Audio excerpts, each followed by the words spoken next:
Assalamualaikum. Salam. Loh, gimana? Kelihatannya sibuk nih. Duduk. Aduh, serius amat.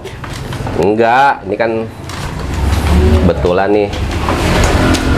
Nanti kan tanggal 22 Oktober, ini anak-anak kemarin pengen merayakan Hari Santri Nasional.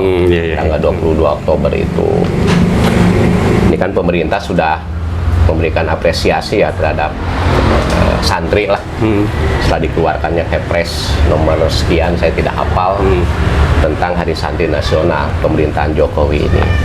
Tapi saya iseng-iseng memang ngelihat tadi di kantor, ngelihat buku sejarah, ini seperti kayak paradok. Pemerintah mengakui peran santri dalam perjalanan sejarah bangsa ini, tapi kok dalam buku-buku sejarah umum enggak. Kalau saya bilang sedikit, mungkin tidak ada yang ngebahas tentang peranan pesantren gitu. Ini kan Pak Tabroni ini yang ngajar guru sejarah ini umum. Gimana nih pendapat Pak Tabroni ini tentang pesantren dan peranannya dalam perjalanan bangsa ini tuh pernah diajarin nggak di kelas atau di buku ini pernah ada nggak kira-kira? Iya. Oh itu. Kira gini, barangkali mungkin yang dimaksudkan berkaitan dengan eksistensi pesantren, ya, kira-kira begitulah. Santri dan pesantrennya gitu.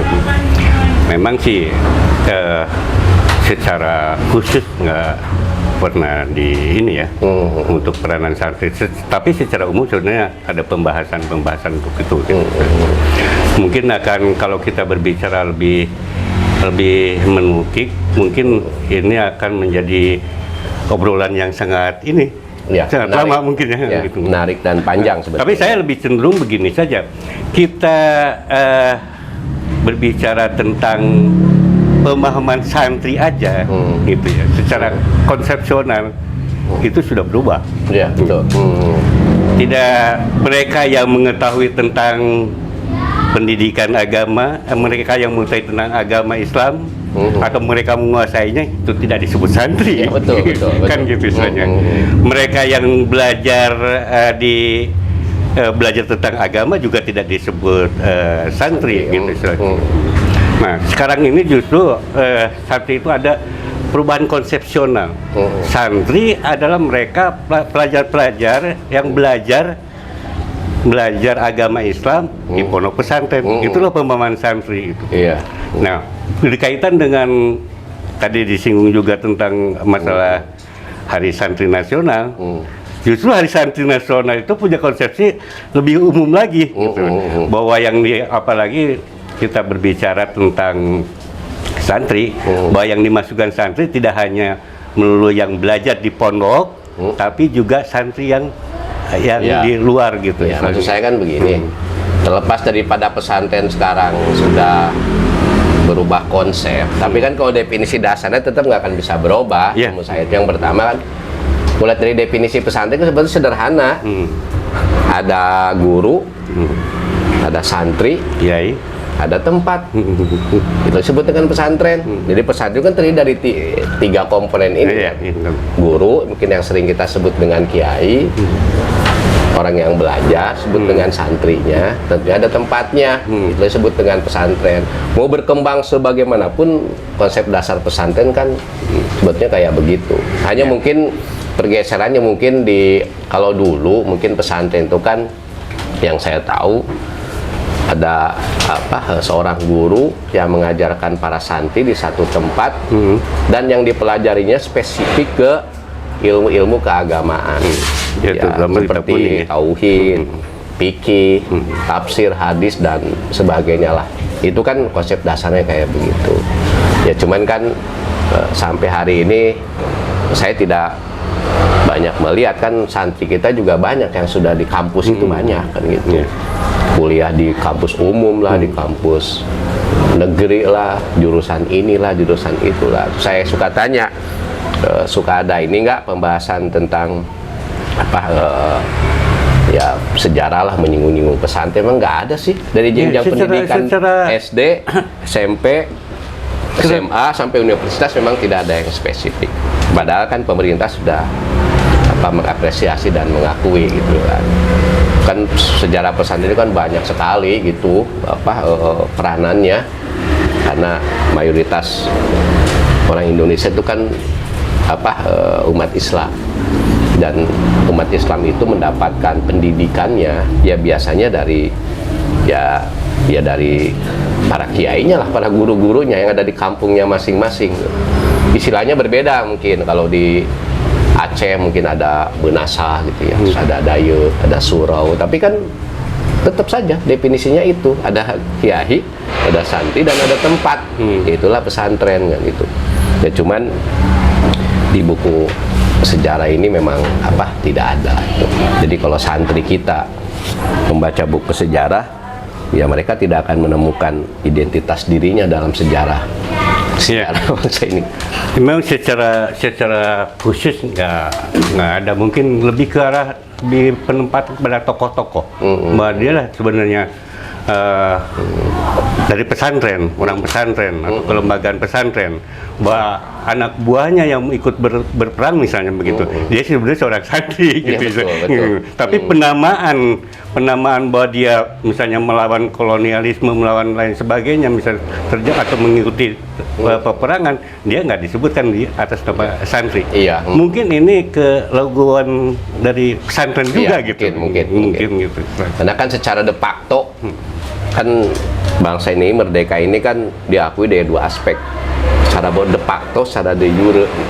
Kalau saya de jure ya perjuangan para diplomat tuh, seperti kayak Soekarno dan sebagainya. Tapi kan secara de factonya ya itu kan para santri itu besar sekali. Kalau tidak menunjukkan di Indonesia masih ada Sudirman beserta pasukannya ya saya setuju, memang begitu peranannya. Kita lihat dari aspek kelembagaannya aja gitu. Pondok pesantren itu, pondok pesantren itu merupakan sebuah jawaban, sebuah jawaban dalam bidang pendidikan. Itu alternatif, itu alternatif pribumi, gitu. Dan itu udah ratusan tahun yang lalu kan, istilahnya gitu itu. Berarti kan eksistensinya sejak dulu memang kuat kan ya. Iya. Ini kalau dari pandangan sejarawan umum gitu, model Pak Tabroni ini melihat pesantren ini sejarahnya kuat nggak dalam perjalanan bangsa itu? Itu aja dulu. Sangat ini sekali ya. Ini saya pikir tidak lepas juga keleguan para kiai mungkin ya. Betul. Para kiai lepas daripada dia disebutkan namanya, lembaganya atau tidak disebutkan, tapi fakta eksistensi santri dengan ulamanya atau dengan kiainya dan pondok pesantren sebagai lembaganya itu nggak bisa dipungkiri. Kita lihat misalnya dalam perjalanan sejarah, kita lihat pada masa sebelum penjajahan atau prakolonial, kita sebut saja prakolonial gitu ya, begitu hebatnya para kiai, dia mendidik santrinya walaupun pada waktu itu belum disebut sebagai pesantren gitu. Dia mendidik ini kiainya dengan damai, dengan ramah dan santun, gitu. Pada zaman kolonial dia berperan serta bahwa dia memerangi kolonialisme karena bertentangan dengan kemanusiaan, rasa kemanusiaan. Dia sebagai garda terdepan. Gitu ya. Menjelang kemerdekaan, dia ikut membahas dasar negara, gitu ya. Membahas dasar negara, punya andil yang tidak kecil yang diwakili oleh kiainya gitu. Saya kira begitu juga sampai sekarang kan, pada masa reformasi ini, betapa orang-orang pesantren atau dengan santrinya yang memasuki berbagai macam lini, ada yang dari legislatif, betul. Saya kira itu artinya apa? Artinya santri dengan pesantrennya dan di dalamnya kiai gitu, saya kira perannya tidak ini. Dia selalu merespon. Iya. Ya kan kalau kita bagi nih fase misalnya periodisasi perjuangan bangsa Indonesia. Nggak usah jauh-jauh ya nariknya, misalnya sebelum pra kemerdekaan, saat merebut kemerdekaan dengan pasca kemerdekaan. Kan kalau stigma bukan stigma, mungkin pendapat orang itu, saya ingat kan ketika dulu kita itu, ketika awal merintis pesantren itu, jangan masukin anaknya ke pesantren deh, karena memang masa depannya suram, gitu loh. Karena yang diajarkan adalah ilmu-ilmu ukhrawi, bukan ilmu-ilmu duniawi. Jadi ya masa depannya suram kalau masuk pesantren. Padahal dalam sejarahnya para santri itu paling mudah beradaptasi loh, dengan lingkungan. Contoh begini, ketika dulu sebelum pra kemerdekaan yang dibutuhkan oleh bangsa ini mungkin ya orang-orang yang berpikir ekstrim gitu ya, mungkin radikal mungkin dulu kan. Orang kan yang menyebut para pemberontak ke Belanda POC itu kan dengan ekstremisme kan begitu ya menyebutnya. Yang mereka bisa berubah dengan mudah menjadi seorang pemberontak gitu ya terhadap penjajah saat itu. Ya nggak mungkin lah mereka bisa menjadi seorang yang melawan penjajah tanpa ada pengesahan dari kiainya, gurunya.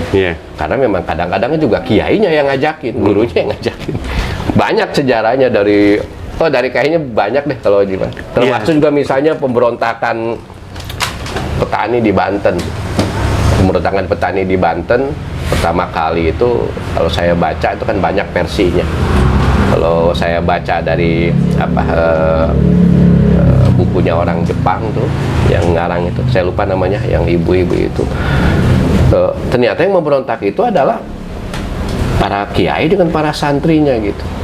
Yang sebagian cerita saya dengar dari orang tua itu justru para ahli tarekat gitu, orang tarekat gede kan.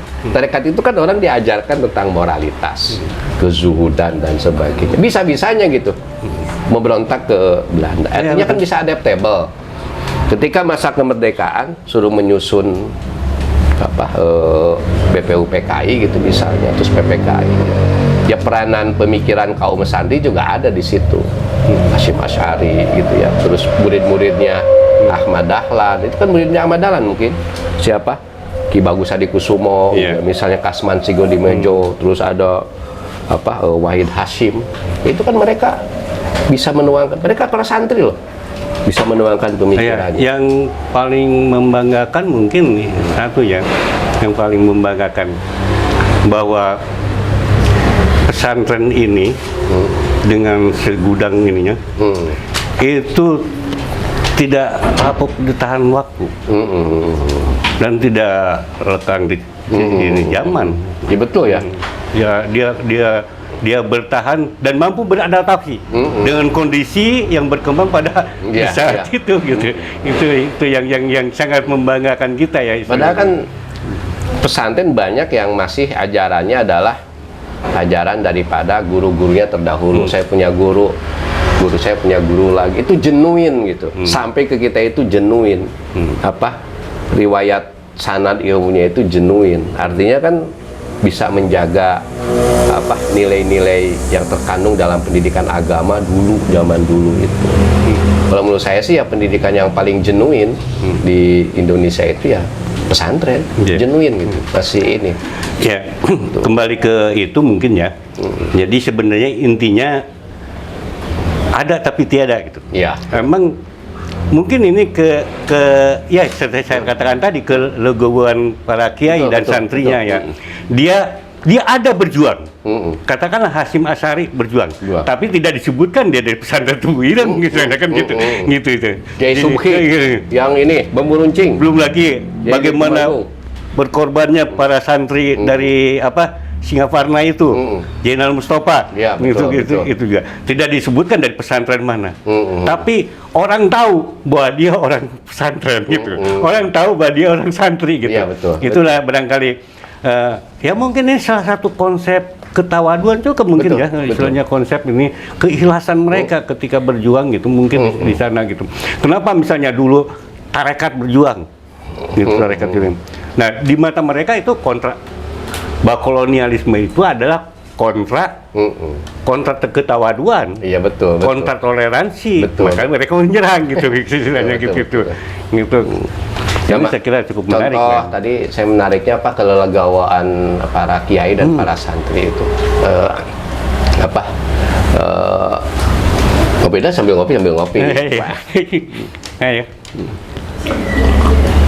Dulu kan pasca perjuangan, tadi Pak Tabri menyampaikan misalnya perjuangan bagaimana Kiai Hasyim Asy'ari, gitu kan, Kiai Zainal Mustafa, Kiai Wahab Hasbullah, mungkin banyak. Kalau di daerah sini mungkin siapa, Kiai Nur Ali, itu kan bagi saya jelas sekali peranannya. Saya ingat konsepnya waktu itu, saya sempat mendengar konsepnya Gus Dur waktu itu. Sejak kapan sih sebetulnya dunia pesantren itu tereliminasi gitu ya, tersingkirkan dari peran dalam catatan sejarah. Ingat nggak ketika kabinetnya Syahrir, kabinetnya Syahrir waktu itu Hatta menerima proposal bahwa Indonesia kan banyak pasukannya nih. Bahkan yang saya tahu nih, Kiai Nur Ali itu, para kiai yang dulu mengalami pendidikan di PETA ya, PETA itu kan pendidikan militer ala Jepang, itu pada punya pangkat militer gitu ya. Pada tahun 47 karena proposal Hatta itu diadakan RERA. RERA itu reorganisasi dan restrukturisasi. Ini pasukannya Kiai Subhi, mungkin pasukan-pasukan yang di Jawa Timur yang pas saat resolusi jihad itu kan Kiai Hasyim Asy'ari katanya yang menyambut resolusinya untuk di Surabaya saja, di semua penjuru kota itu tidak kurang dari 100.000 orang yang menyambut resolusi jihadnya. Ya berarti kan kalau 100.000 orang itu kan pesantren itu dari dulu memang sudah ada, gitu ya. Nah, pada tahun 47 kan di RERA, di reorganisasi, pasukan-pasukan, dicarilah pasukan itu yang benar, yang ada profesionalitasnya, ada pendidikan militernya. Makanya ketika RERA itu yang pada kepilih adalah tentara-tentara yang punya pendidikan rata-rata kenil. Kalau Jepang kan peta, kalau Belanda sekutu itu kan kenil. Kebanyakan kenil yang direkrut, ya, termasuk Ahmad Nasution juga kan dari kenil latar belakangnya. Bagaimana dengan pasukan-pasukan yang punya pendidikan kayak model santri? Ya pulang kandang. Barangkali intinya begini kan. Santri dengan ulamanya, dengan para kiainya itu tidak sepi. Sepanjang perjalanan sejarah kita, dia memberikan andil, memberikan kontribusi pada keberadaan negara ini. Saya kira itu yang barangkali yang perlu diindikan gitu. Kalau misalnya kita tanya misalnya ketika proklamasi kemerdekaan Indonesia 17 Agustus itu pesantren Tebu Ireng udah ada belum? Sudah ada kan? Pesantren Tebu Ireng atau pesantren Gontor Ponorogo itu tuh sudah ada, mereka sudah eksis bahkan sebelum bangsa ini sendiri itu eksis gitu ya. Ya berarti ya kalau menurut saya sih mungkin sudah waktunya orang-orang diperkenalkan dengan pendidikan dunia pesantren, asing diajarin di pesantren, jangan terkesan. Dan saya selaku ini barangkali bahwa negeri ini sebenarnya mahakarya, mahakarya para santri dan ulama, walaupun dia tidak disebutkan namanya, tapi eksistensi tetap ini. Barangkali, nah saya melihat bahwa sampai hari ini peran santri dan ulama termasuk di dalamnya pondok pesantren nggak pernah. Iya. Mungkin nyangkanya keluar dari pesantren itu jadi ustadz terus mungkin ya. Padahal jadi dokter juga kan ada. Yang jadi Kapolsek juga ada. Yang jadi TNI juga ada, jadi dokter juga ada. Ya mungkin ini saat ini juga pesantren pasti mengikuti zaman lah. Jadi kita kan dulu. Kalau kita berbincang-bincang terus kayak Ria ya. Iya betul. Kita sejarah sudah membuktikan kan gitu. Barangkali. Nah, yang paling ini itu mungkin berkenaan munculnya justru kan itu. Munculnya jatuhnya pada tanggal 22 Iya. menjadi Hari Santri Nasional. Iya, betul. Itu kayak tampaknya ya yang perlu diinikan itu tampaknya. Iya. Ya, makanya kan dulu saya ingat omongan siapa ya, orang tua saya sebelumnya, ini kayaknya pesantren nih kalau misalnya nanti presiden menyusun kementerian harusnya ada itu kementerian pesantren gitu.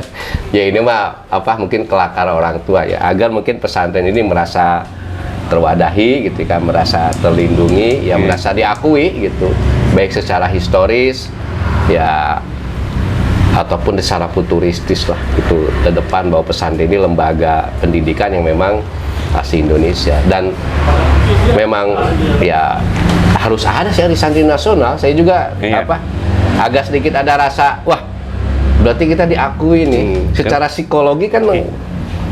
Kalau diakui ada Hari Santri Nasional, santri itu mulia, sebagaimana seorang ibu ada Hari Ibu gitu. Hari santri itu mulia sebagaimana seorang wanita, emansipasi wanita, Kartini.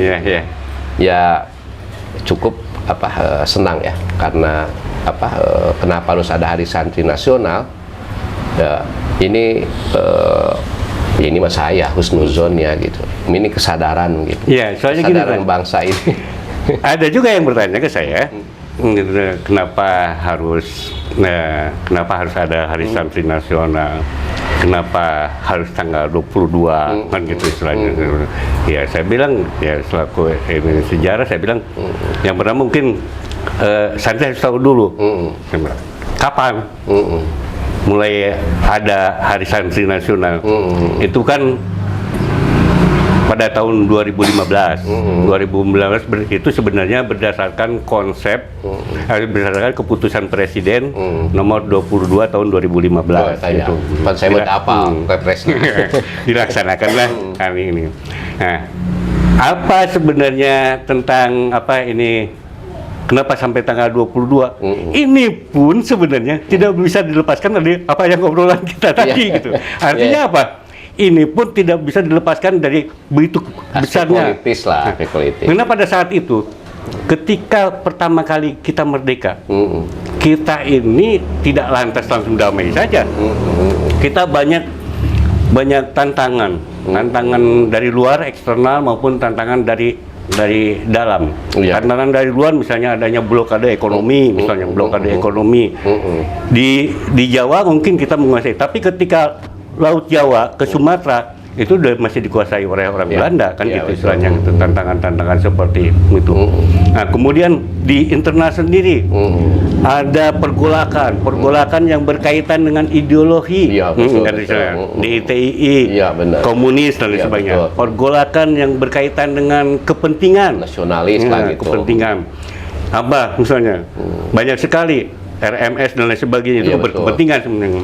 RSN, Permesta, apalagi banyak orang-orang kenil banyak orang-orang kenil dibuang, tidak dilibatkan ini, akhirnya dia membentuk milisi baru gitu. Belum lagi yang berkaitan dengan pemerintahan, PRRI misalnya kan itu dan lain sebagainya gitu. Nah, ditambah itu belum kita berbicara tentang masalah keuangan. Keuangan negara kan baru merdeka. Iya, betul. Belum kita berbicara tentang masalah keuangan. Gaji pasukan yang banyak banget. Gitu. Belum lagi masalah-masalah yang lain. Intinya pada waktu itu kita baru berdiri, baru menyatakan kemerdekaan. Indonesia sudah dihadapkan pada sejumlah tantangan, pergolakan yang artinya negara dalam keadaan carut marut. Betul. Nah, dalam keadaan carut marut. Ketika dalam keadaan carut marut itulah respon dari seorang ulama, kan gitu. Respon dari seorang ulama se-Jawa dan Madura, dia mengundang untuk kumpul di waktu itu di Surabaya. Di Surabaya dia kumpul bagaimana memusyawarahkan tentang kondisi carut marut kenegaraan kita. Ini yang saya salut, responnya ulama ya. Betul. Terhadap mempertahankan negara kesatuan gitu. Betul. Negara. Tulus lah berjuangnya. Kemudian dari kesepakatan itu muncullah apa yang pada tanggal 21 tahun 22 Oktober 1945, maka diputuskan apa yang disebut dengan resolusi jihad. Betul. Barangkali pemberian ini apa dari presiden pada waktu itu, Presiden Joko Widodo, secara sejarahnya itu sebuah pengakuan. Ya, betul. Sebuah pengakuan terhadap sumbangsi santri dan ulama terhadap mempertahankan perjalanan bangsa. Ya, betul. Itu barangkali yang ini. Inilah sebuah pengakuan, penghargaan dari pemerintah terhadap santri dan ulama dengan pondok pesantrennya terhadap bagaimana mereka selalu respon, selalu mempertahankan, selalu ingin eksistensi negara kesatuan ini. Iya. Bahkan kalau saya kan dulu sempat Indonesia itu kan disebut negara maju enggak gitu ya, disebut negara miskin ya tetap di jalan loba mobil gitu ya. Ini kenapa sih negara Indonesia nggak maju-maju? Sempat mikir, ini jangan-jangan kualat sama santri sama ulama, lupa dengan sejarahnya sendiri gitu. Padahal ya kalau mau mengakui saja jujur dengan sejarah bangsanya, dengan menempatkan para kiai, para ulama, tentu dengan pasukannya pada para santri gitu, di tempat yang memang seharusnya. Dan tanggal 22 Oktober sih, terlepas daripada ada unsur politis apa dan sebagainya, toh nanti yang begitu mah bakal hilang. Tapi saya melihat gini, kita sejarah itu kan memori umat. Kalau enggak dikasih tanda, itu akan hilang. Betul. Umat tidak tahu. Umat berikutnya, generasi berikutnya kan tidak tahu. Kan itu saja. Sedangkan sejarah ada sebuah ibroh. Apalagi kalau kita berbicara dengan Soekarno selalu mendengung-dengungkan jas merah. Jangan sekali-kali merupakan sejarah. Kan itu sebenarnya. Betul. Gitu. Barangkali saya kira ini kaitan dengan apa pemberian itu bukan hanya politis saja. Betul. Tapi ini ada aspek yang supaya generasi berikutnya, terutama santri, betul. jangan melupakan sejarah. Bahwa sejarah berdirinya negara kesatuan Republik Indonesia ini merupakan sumbangan yang tidak kecil dari ulama dan santri pada masa lalu. Barangkali begitu. Betul. Ya makanya terlepas daripada, ya memang kadang kan sesuatu diperjuangkan lewat perjuangan fisik. Ayo sambil diminum lah, ambil ngopi. Terus kadang sesuatu diperjuangkan lewat perjuangan diplomasi gitu. Kadang juga politis. Bagi saya mah ini tetap harus diapresiasi. Ini tanda-tanda Indonesia bakal maju nih. Soalnya sudah mulai mengakui tokoh-tokoh sejarahnya, termasuk juga para santri. Sekarang orang jadi mulut orang Indonesia itu kayak keluh, mau mengucapkan bahwa ngucapin santri itu keluh. Gitu kan. Ini kalau misalnya nanti anak-anak kita sendiri di luar malu mengidentitaskan dirinya sebagai santri, ini kan celaka. Seakan-akan santri itu tidak bisa memberikan sumbangsi apa-apa. Pada orang kalau mau meninggal yang dipanggil santri. Orang mau tahlilan dipanggil santri. Orang mau nguburin jenazah dipanggil santri. Ya bukan tokoh politik kan yang dipanggil, suruh ngajanin gitu, suruh nyolatin, bukan kan santri yang dipanggil. Gitu. Jadi memang gini, sekarang itu ibarat kalau kita main bola nih, ibarat joki sudah melempar bola ke santri atau ke pesantren. Ini tanggal 22 ada Hari Santri Nasional. Tinggal bola itu mau diapain kan itu? Apa hanya dia akan diisi dengan seremonial aja gitu? Ini barangkali yang tampaknya berkenaan dengan Hari Santri Nasional ini yang perlu refleksi, di muhasabah, dikaji ulang. Apa yang akan dikemanakan ini Hari Santri ini? Gitu. Apakah ini hanya nostalgia sejarah saja? Betul. Kan gitu saja. Gini aja kira-kira Pak Tabroni nanti di Stadium Jenderal kan nanti kita ada Stadium Jenderal saat Maulid Nabi bertepatan kan dengan ini nih. Nggak jauh lah. Hari Santri Nasional ini harus gimana para santri itu? Saya kira ini banyak sekali mungkin ya. Ini yang untuk direspon oleh santri. Tapi yang paling baik yang pertama yang itu santri itu pertama memang santri harus jas mewah. Kalau tadi Soekarno jas merah. Santri itu justru orang pesantren itu harus jas mewah. Jas mewah. Tahu jas mewah? Iya, iya. Jas mewah. Jangan lupakan sejarah dan dakwah. Iya. Nah, jangan lupakan sejarah dan dakwah. Nah, salah satu yang harus diinikan oleh santri ya belajar dengan tekun. Ketika ulama begitu dengan santunnya merespon segala kepencangan-kepencangan ya santri harus mengikuti. Makanya saya agak salut juga. Ini dalam rangka pembelajaran nih saya suka lihat santri misalnya kerja bakti, ya, betul. Artinya paling sering beradaptasi dengan masyarakat kan, gitu. Mulai pembelajaran bagaimana kita mulai bekerja sama, bagaimana saling menghargai ketika kerja bakti Ciliwung, santri WKB kan itu. Ini saya kira untuk proses pembelajaran. Betul. Tapi yang paling penting santri ke depan harus menguasai teknologi. Ya. Baiklah paling gini nanti dari Pak Terboni memberikan arahan itu ke anak-anak, saya tambahin. Kalau saya kan lebih ingin membuka membuka perspektif orang-orang yang kurang mengenal dengan dunia pesantren. Kalau saya kan pengennya orang mengenal dunia pesantren itu kan tanya di pesantren dididik apa sih, kasih pelajaran apa sih, jangan tanya sama orang, apalagi tanyanya sama pengamat gitu. Lebih baik datang ke pesantrennya tanya. Saya pengen banget sebetulnya ada terlepas saya pernah kedatangan forum komunikasi umat beragama, no problem, nggak jadi masalah. Mereka menggunakan cara yang pas, ingin tahu pesantren nggak datang ke pesantrennya, santrinya biar jelasin kamu dikasih pelajaran apa di pondok ini. Nanti juga orang bingung ketika santri nyebutin nahu, sorok, fikih, tafsir, matematika, fisika, kimia, biologi. Coba ayo santri. Makanya jangan heran kalau santri itu walaupun lulusan pesantren, insya Allah masa depannya akan terjaga. Terutama juga moralnya bisa terjaga, etikanya bisa terjaga. Jadi memang intinya gini, dengan semangat Hari Santri Nasional. Iya, Hari Santri Nasional ini, santri harus meneladani sepak terjang perjuangan santri pada masa lalu dengan ulamanya, dengan para kiainya, bahwa mereka berjuang untuk menegakkan keindonesiaan dengan ikhlas. Betul. Mereka berjuang dengan timbulnya rasa nasionalisme. Betul. Mereka berjuang dengan timbulnya rasa kebangsaan tanpa pamrih.